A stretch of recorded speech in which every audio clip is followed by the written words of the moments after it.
working together by the end of it, I'm like, this is the quality entertainment. I really love having a review show with the choreographer working together. Yeah, it's like when everyone just like works together and puts on a show. Welcome back, ladies and gentlemen, and gender non-conforming siblings. I am here with my special guest, Hollywood Jade, special guest judge and resident choreographer for Canada's Drag Race. How are you? Good. Cuckoo bonsoir to the world. Yeah, I was really excited when you messaged being like, "Yo, your show's the bomb. Let's like actually do this together." And I was like, "Yeah, it'd be great to do a review." I've been like, since all of the drag race stuff, we came into each other's worlds, and I'm like, you know what I haven't done yet? I haven't done Ryan's show, so we need to do this. So I'm glad we're able to do it. Yeah, so this is another episode of Those Other Queens, and I'm Ryan Lange with Hollywood Jade. So our last episode, the Winter Ball was done. Anita Wiglet was sent home, and all the queens have come back in the workroom. And they're, I mean, Isis and Raja were like kind of bummed that like they didn't make the top. How did you feel about that?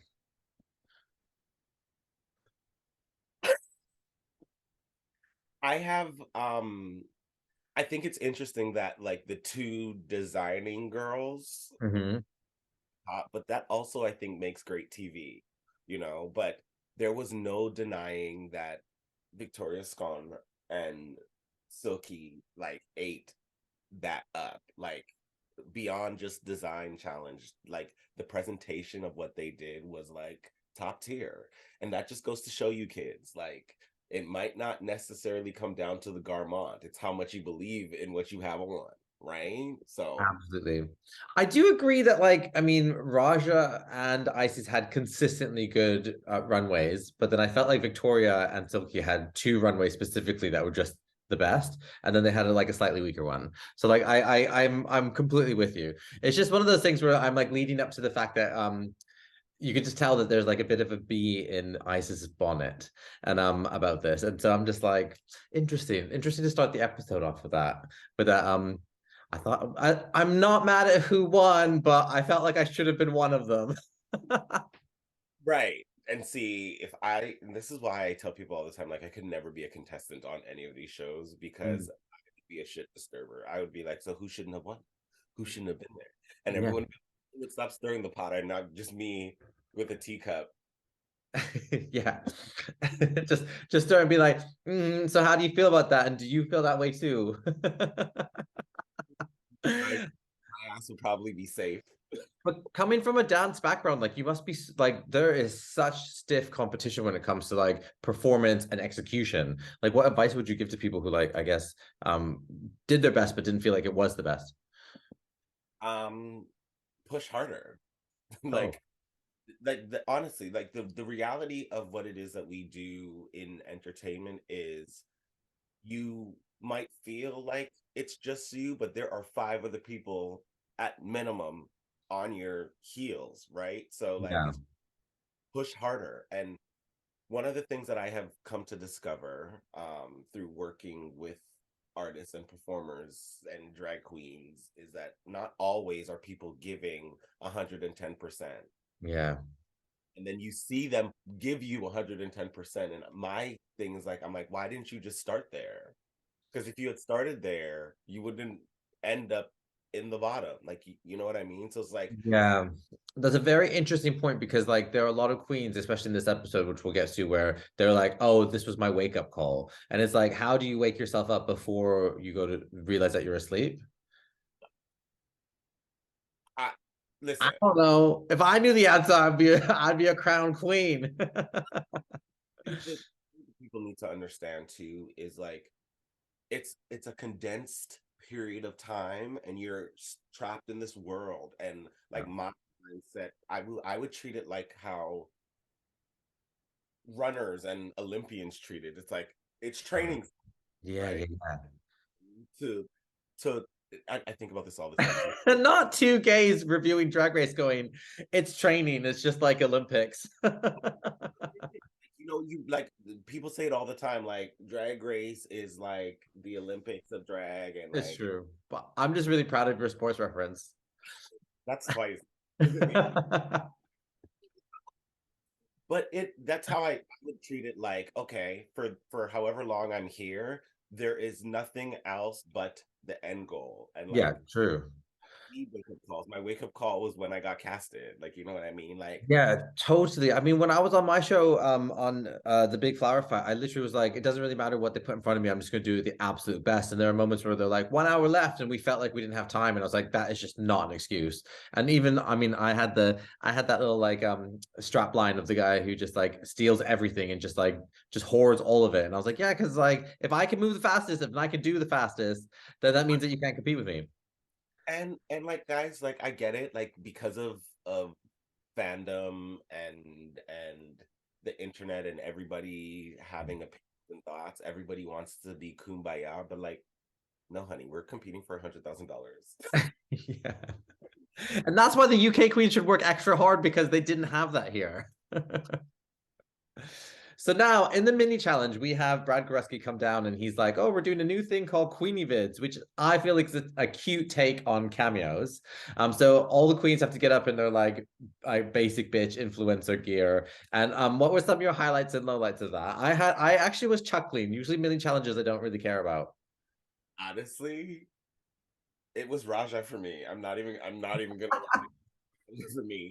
You sneaky bitch. Yeah, that was so good. Because you had the, like the contrast of Victoria being like, listen, I heard. And Very, very proper. And then you got England, and then you got Texas. yeah, yeah, exactly. Listen, you sneaky bitch. I I I was actually quite a bit shocked because like they said, "Can you sing the national anthem?" And I haven't actually sang "O Canada" in like so long, but to hear all the different variations of what people think "O Canada" is hilarious. Vanities was my favorite Was it "O Canada" to you? "O one. Canada" to you. To her point, it was really good because like they're like, so and so just got their Canadian citizenship. I said, oh, that's nice. Like, happy birthday. Like, this is your happy welcome to Canada. So I'll give it to her. We're so inclusive, it's painful. Who knows? You might be Canadian today. It could be for you. I'm sure somebody, depending on where they're coming from, having happy Canada to you would make their day. It's true. No, I mean, if someone said that to me, like "Happy Ryan" to you or "Happy Sunday" to you, I mean, I'm that kind of person. So Raja wins the mini challenge, which I think fair enough. You and I were both howling. And Raja gets to curate the lineup of all the queens. And Victoria was very, very specific about wanting to go at the end. This is the classic comedy roast question: where would you go if you were on a lineup? I honestly would probably either go first or somewhere in the middle. Like, Hmm. I feel like going somewhere in the middle is the safest bet, Yeah, because depending on who's before me, even if they were really, really great, that I can ride the coattails of them being great. And if they're yeah, bad, just drag them for the first minute and a half and get everybody laughing and be like, well, that wasn't funny. yeah. You know? So, but going first, the only reason I say would go first is because I do host things, and I think I'm a good segue. Like, do you know Yeah, what I mean? okay. I hear what you're saying. Yeah. So, but if I'm not funny, like, because I also would hate comedy challenges. I think like I would be terrible at them, because I tell people all the time, like, I don't think I'm funny, but people laugh when I talk all the time. And I'm like, but that's because I'm not trying to be funny. But if I have to try to be funny, then I'm Yeah. not. I would be so worried that like my punchline would have to hit hard that like I would just start to panic. And that's kind of what we saw with Vanity. But like I personally would love to be the glue that connects the room. So I would like to come in as an MC and be like, hey everyone, you having a good time? I don't really know what's going on here, but let's pass it on to people who do. Russia did a good job. Again, it just took too long to get there, right? Yeah, It was true, really true, good. true. I loved what she had on, and then I loved her runway look. So I don't know if you can tell I'm Team Raja a lot. Of course, of course. I mean, who isn't Team Raja? Raja has like the most amazing, like, I guess character like table turning of any drag queen of Drag Race, and like is so sweet and kind, and like doesn't like. What I love about Raja is that she doesn't like promote it or like use it as a sort of like main label or USP. She's just like, I went through my demons, I'm dealing with my things, and like I got a bad edit ages ago, and I'm happy where I am. I'm just trying my best. Good. And I having met in person a couple times, and Yeah, then summer we really got to like connect. yeah. And I'm just like, I yeah, that's a real one, and Oh, real. cute. So love Oh, Raj. I'm really happy to hear that. So I have one more question for you about the roast, and I would ask you if you were to go and do a roast on Drag Race, would you be a character? Would you choose to make fun of all the queens, or would you choose to have like a shtick kind of joke? Okay, that's complicated to answer because it depends on who the queens are. Yeah, Again, the thing I think, watching I started watching Drag Race from the very beginning, like season one, and I'm like, we need we need some like seasoned queens to come through and do what they do, right? Like yeah, it wasn't people weren't concerned about post show, right? yeah, Like Drag Race and all of these franchises, everyone's so focused on what is going to happen in the world outside of it. And I yeah, like it was more, well, we're in this right now and it's guns blazing, So it depends yeah, who's in there, but I feel like that's an easy and almost a surefire way to get laughs is to attack all the other queens, especially because you guys have been on this journey together, so you mhm, know what their weaknesses are. yeah. And I'm coming for your neck. I'm coming for your neck. Like Yeah. I'm the crazy unhinged one. all the things that the judges read you for, I'm commenting on. I love it. I know personally, I'm commenting on and be like, "Sis, you should have never told me. Trust Well, me not." I'm specifically asking this because of the fact that you sit on the judge's side and you also are there to train, choreograph, and season the queens for their competitions and challenges. So I just find it really interesting to see like what you would do in that situation. And the truth really is that you're just there being like, I'm good. I'm not. I'm gonna be like, "Girl, your wig is hot." Yeah. And did you look in the makeup before you came outside? We all have the same amount of time, girl. What's going on here? Like I'm reading everybody for Phil. Yeah, totally great. I'm here for it. So Raja opens. You love you love Raja. Raja, like, come on. It wasn't crickets, but it was like you could tell that they were struggling. Yeah, it was like, okay, come on, get to the Yeah, joke. get out. Got it. You warmed the room up. The room is warm. Okay. Mhm. Everybody's ready to go. So, but it's again, but going first is hard. Like Yeah. starting and I feel like there just needed to be a cohesive sort of storytelling. Be like, why are you there? What are you doing? Why are you doing it? And how are you doing it? Like that. Those are the like main questions that just weren't answered. Raja was just there, being like, I have a big dick, bottom shaming, and let's talk about how I'm a second child, even though I'm not. yeah, and it just didn't flow. There wasn't Yeah. No through line. in her hosting. And like I Yeah. said, your point, like I would what she did had she been the host through the whole thing. Yeah. Yeah. She had no one to riff off of. I think she felt like I think she was in the personality or the mood to be in dialogue with someone. And that's why she's so good at Snatch Game. Yes, Yeah. exactly. Oh, great. Oh, we got that one. So Vanity comes up and Vanity is doing their stand-up and like they had an interesting edit because they were edited to be the best of the challenge and like be the one to like have a redemption story. But then they ended up doing their jokes, but they weren't hitting as hard and they kept look, yeah. Let's do it at the same time. Let's do it at the same time. Let's do the vanity. Are you ready? One, two, three, go. I want it in your hand. Just hold it in your hand. It's okay. Yeah, no, it's true. Well, Yeah. that's what you have to do. I mean, Raja had them like wrapped around the microphone at some point. But I mean, I think it's you have to make a decision. Are you going to be attached to the cards or you're not going to have the cards? Like Ella Day on her season basically didn't have cards at all. Right. Yeah, and like that's the ideal. Neither did Victoria Yeah, yeah, true. You're right. No, Victoria. Well, on her season, she wasn't. She didn't make the comedy roast because she got eliminated. on this episode, and neither did Yeah, Silky. He said, yeah. after that, I don't need these cards. Well, that's nerves, I guess. So that's why you need to like decide that okay, you need the cards. Just have one card and just have like word cues. Bullet points. Yeah. And the way to do it, like I honestly think too, like thinking back to All Stars, like Jada, terrible, I but know. great. Terrible, but great because she's like, please laugh. Because Yeah.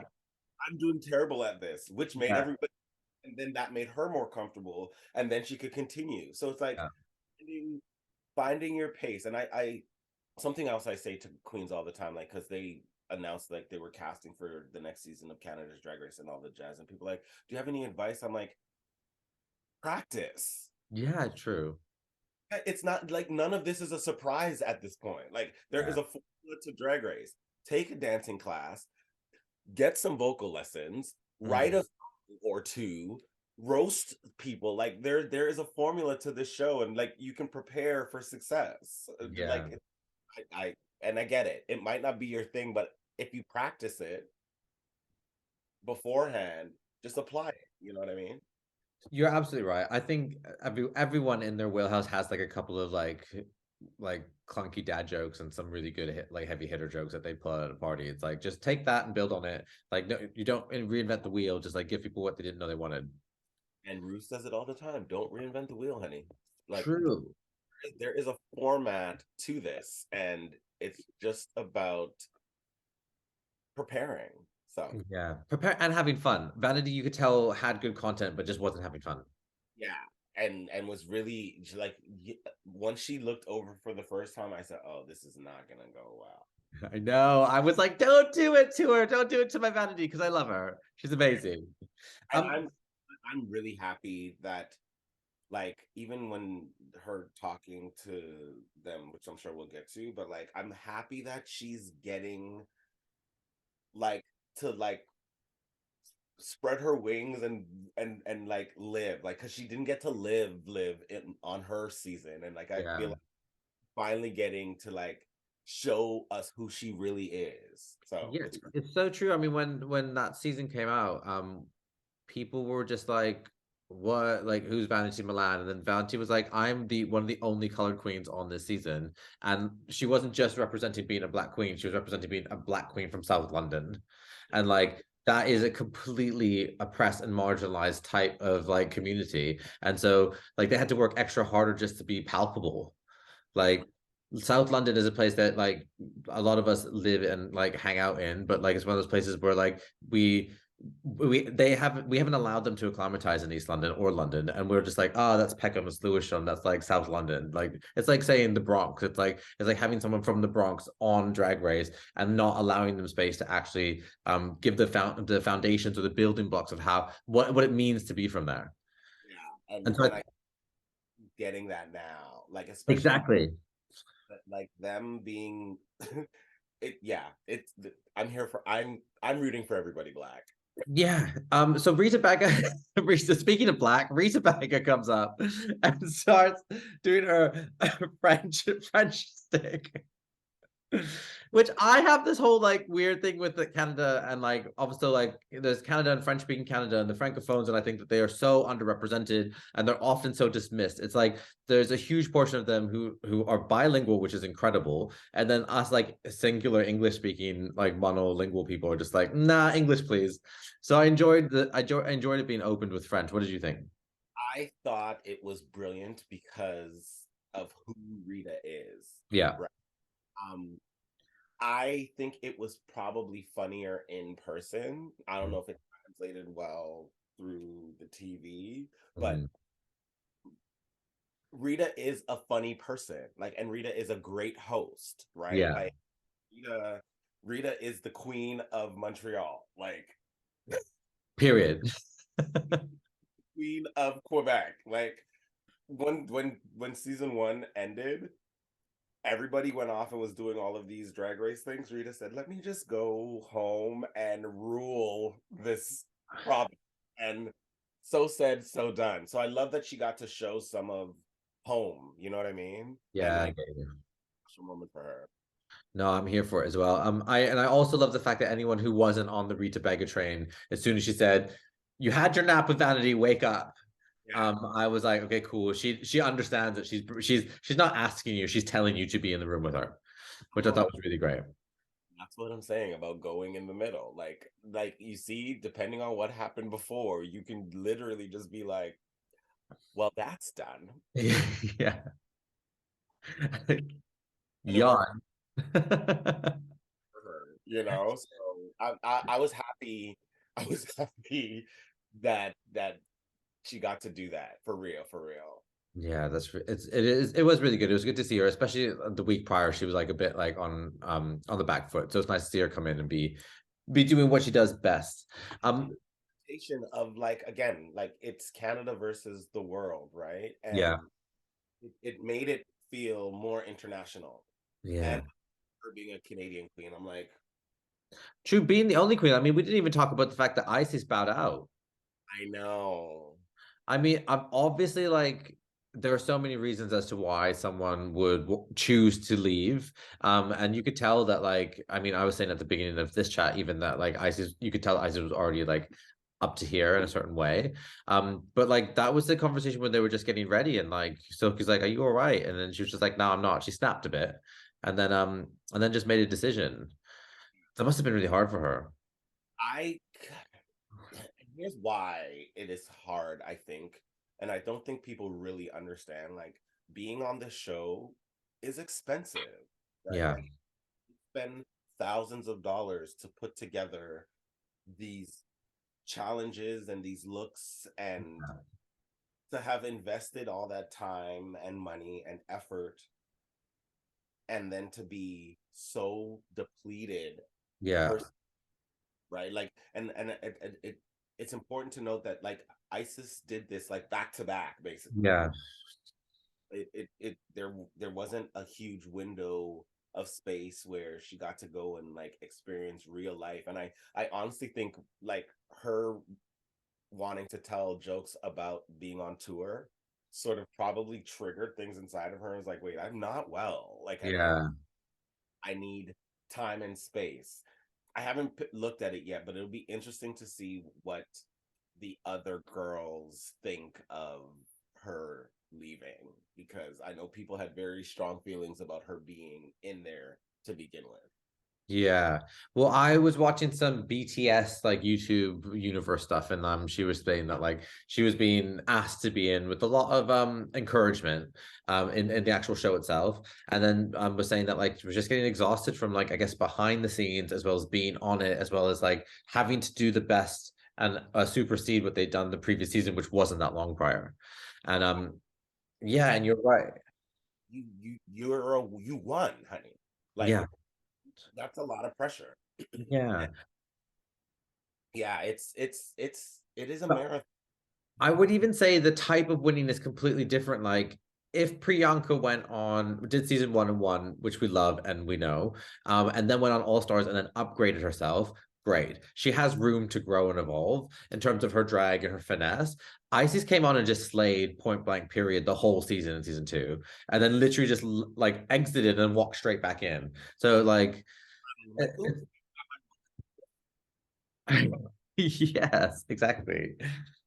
it is a lot, and like I applaud her for choosing herself above everything else. But Mhm. it's in to me the amount of queens in recent years that have stepped away. Mhm. It's true. I think like Baby has left season four halfway through as well to protect their mental health, and we've seen it season prior as well with like Jenny Lemon, and some of them were just like, I don't want to be here anymore, and it's fine because Drag Race is a certain kind of thing. You need to be up for it. It's like going to summer camp and then realizing you don't want to be there. Right.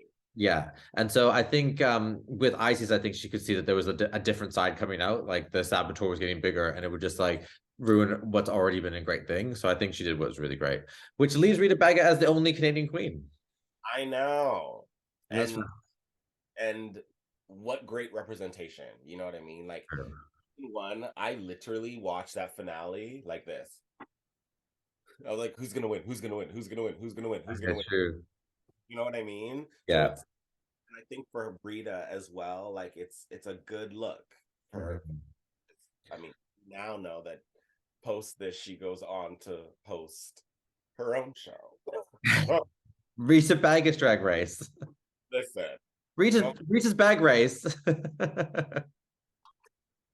Okay, so Victoria comes on and like immediately starts with the cervix seminar, and then just makes a hilarious period reference, leapfrogging off of Vanity, especially because Vanity did so poorly, and then said, "Oh, my friend Vanity, who you all know," and then just went into this hilarious like sketch. What did you think of it? I thought she was so good. when she said Silky, um, and then she said, so if Silky could do this with one finger, imagine what I could do with two. I said, I was that's what dead. you do. What you see, like I said, you take all of the things that have happened and you use them.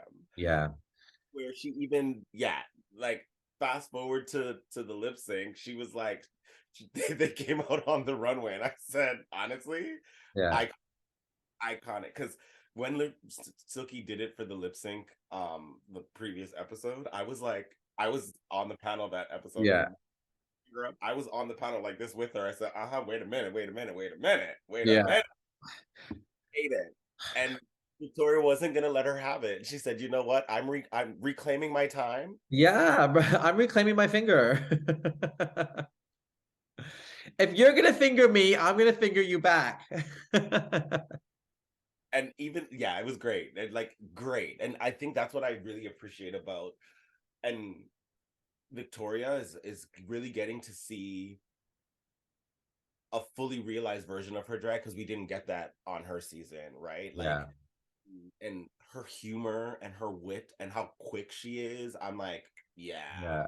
What I really love about Victoria, and I'll tell this to her when I see her as well, is that when she giggles as Victoria herself, it's so there's almost like an engaging sort of naive sense of I did good. She'll make a joke or she'll say something to someone, then she'll have a giggle with herself, and I think it's so endearing. I love it. It's like she's like, no, this is actually funny. Yeah, I'm actually really hilarious. Witty. Yeah, it's very that. Yeah. So speaking of hilarious, our last comedian to get up there and just serve it proper was Silky. Baby. I said it to her. I said, your drag is so black. And that's so refreshing to see Yeah, because what people don't understand is like it is way more challenging for queens of color in the real world, yeah, right? Like, that's just the reality of it. And a lot of times they will try to make themselves more palatable to the masses, mm, code switching their blackness, of right? And course. most about this season is all of these queens of color are letting you know, like, baby, I am a queen of color, Yeah, and will respect that. And I'm not changing for you, and I don't expect you to understand or get all of it, but this is who I am. And Silky went up there and was, it gave me Def Comedy Jam. yeah, exactly. And you know what she did that was completely and utterly genius was she used the top of the pyramid, which is Brooklyn Heights, who is the whitest polar opposite to her, and then just completely annihilated her. I mean, she said she offered me sparkling water. Like, bitch, Yeah. Silky literally left no crumbs in all the right ways. she left no crumbs but a whole floor of seasoning. Yeah. Oh, yeah. I mean, they should open up a pop-up shop of like Silky's props that she had on Drag Race. Silky is about to. I prom. If I know Silky, Silky's figuring out a way to market seasoning. Yeah. Yeah. A little splash of ganache. No, I think it was incredible. It was really well done. And like they said as well, yeah, I know. I'm wasted over here. Sell it to her. No, she blocked me. Why? What did you do? I didn't say, I don't know. Bombay and I were having a review, and then like the next day, like the next week, I went to tag her and she blocked me. Yeah, I didn't say anything bad. I think she's incredible. I have nothing but good things to say about Silky. agreed. I think she was like literally just like ready to block anyone who might be coming for her. My good sis and be like, so what's up? Yeah, be like, by the way, Ryan Landry loves you. Please don't block him. He like sings your praises. The space girl. Come on. Don't block me. I'm pretty. Listen.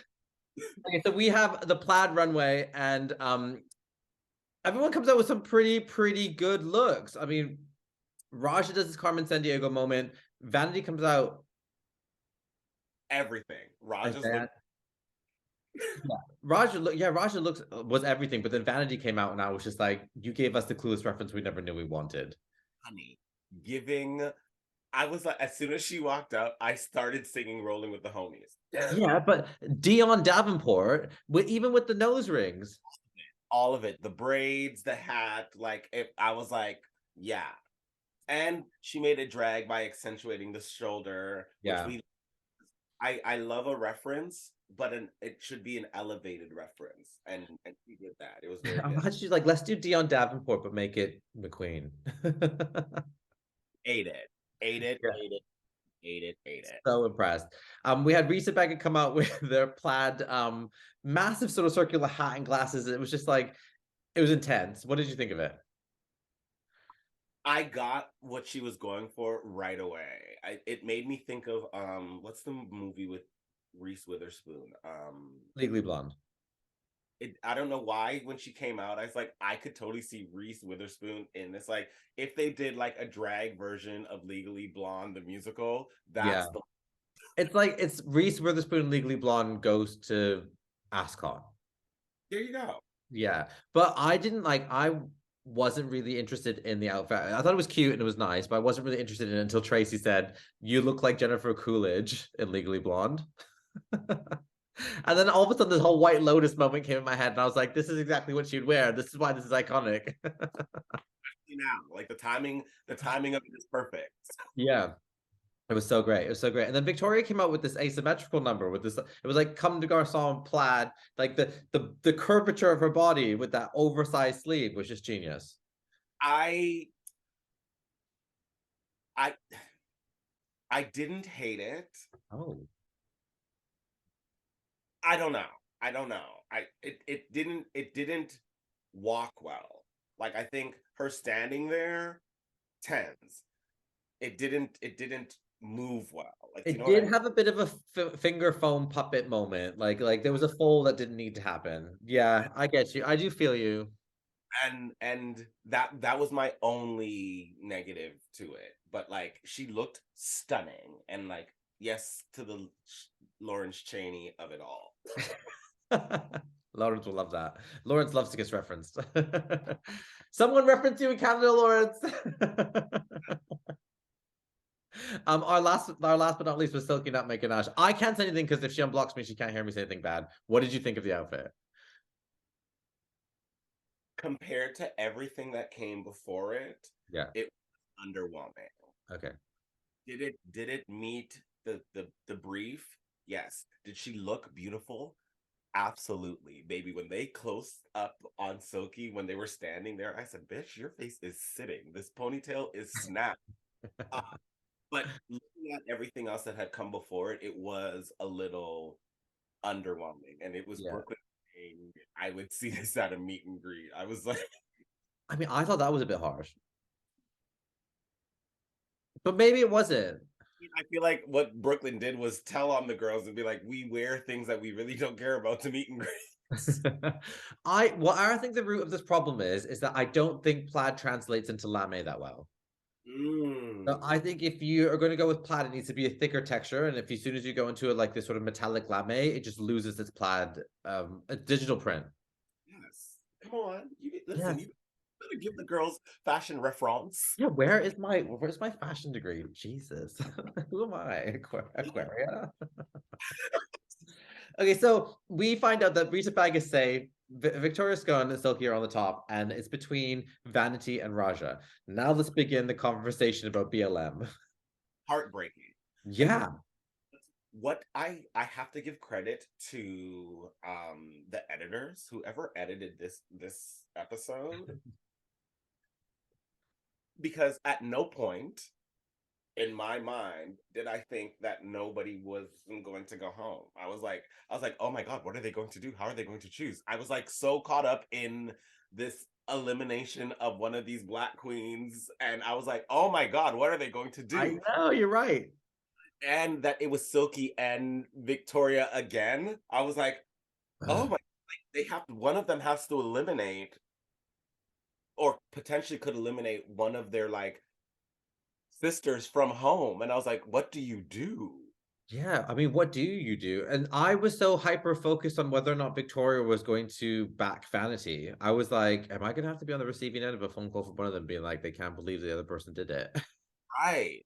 And but it was to the thing that and again to the editors and what they chose to keep in, like I what Silky said is, as a queen of color who Mhm. wants to create opportunity and give voice, I now have the responsibility as a winner to remove that from somebody else. And I was like heartbroken. I was literally crushed. I was like, oh my goodness, what is going to happen? No, you're right. And I when I was watching it, I made a point of saying this is actually. I mean, a lot of people would argue that like we're oversaturated with Drag Race, and like, do we need a Canada versus the world? And like, are these queens like the elite of the elite, or are they just like a bunch of queens that just, I guess, deserve to be there? At the end of the day, we are looking at what is possibly the most diverse top six we've ever seen. Ever. We have an AFAB queen, we have a bilingual francophone, we have a South Londoner Black queen, and then we have two American queens from two completely different parts of America with completely different experiences in drag. I was like, if you aren't watching this season, you are not inclusive and diverse, period. And it's great TV. Like I was like, what? And I know people assume because I work on the show that I know what happens. I don't. Like I know only what I am present for. Like there's no, hey Hollywood, this happened this week. Like no one's telling me nothing. So like I watched the show with everybody with bated breath, and like I had no idea that Isis left. Like none. And I mean, I was with her a couple weeks ago. Like I had Yeah. no idea. Did you But not? oh, I I don't did know. not. Some birdie in the UK told me in some way. I knew that she departs from the show, but I didn't know why. And I thought it was going to be like a really like pissed off moment. I didn't realize it would be a sad one. Yeah, no, I had no, and but I've made it abundantly clear to people that I don't want to know. Like I'm adamant about it because above all else, I am a fan of drag. Like I love drag, Yeah, right? I'm happy that you. I hope I'm happy you think of it that way. Yeah, I'm a viewer. Like I actively participate in all of it. So Yeah. yeah, I haven't even talked to Isis yet. I'm gonna call her later today and be like, girl. Can you send her my love, please? Because like she needs to know that I love her still, and also like whenever she's on screen, I literally freak out. Yeah, text her later. But okay, so Victoria and Silky do their lip sync. It is a heavyweight championship. Maybe. I know. I was like, Silky coming out in that like negligee number with those like with those little fox sleeves on, and then Victoria is pounding her pussy on the floor so hard.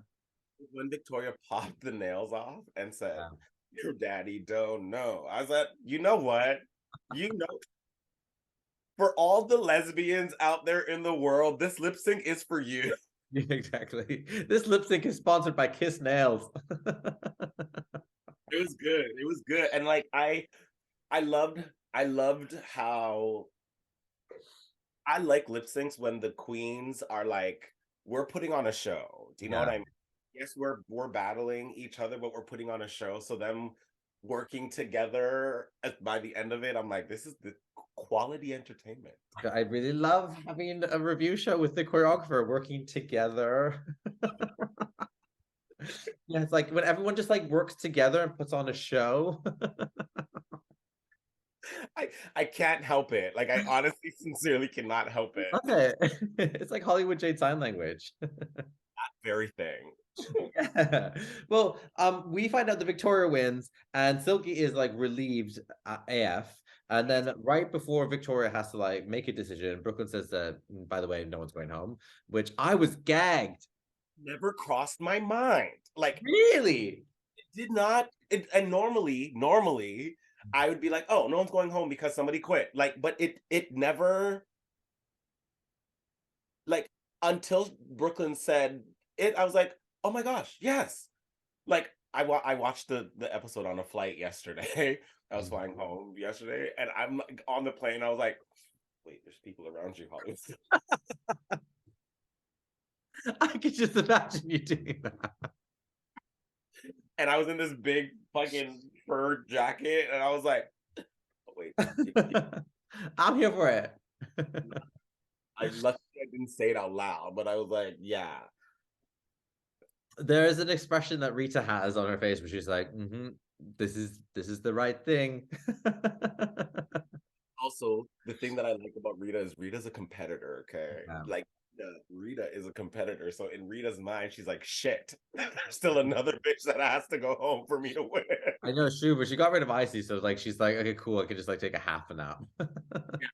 And her in her being like, I'm just gonna sit here by myself and take a nap in the workroom. That's what happens when you're just like chilling, but you're like so tied up in corsets and stuff that you just literally your just head sleeps. Yeah. Well, Vanity and Raja live to see another day. I'm happy to see that because I think they both have more to offer, and I love those queens so much. At this point, if any one of these queens win, I'm completely happy. Agreed. Yeah. Agreed. I'm still rooting for everybody black. Yeah, go for it. But Rita, Victoria, like it's a great season of drag. And if you're not watching Canada versus the World, kids, what are you even doing? What are you even doing with your life? Get off Instagram. Actually, Yeah. watch this and then go watch that. Well, Hollywood Jade, it's been an absolute pleasure having you. You are a vision in pink. And it's so nice to see you. Next time I'm in Canada, I'm gonna come and find you and have a boogie. If you come here and you don't find me, I will block you. No, you have to tell Silky don't block me. It's like really weird. Talk to her.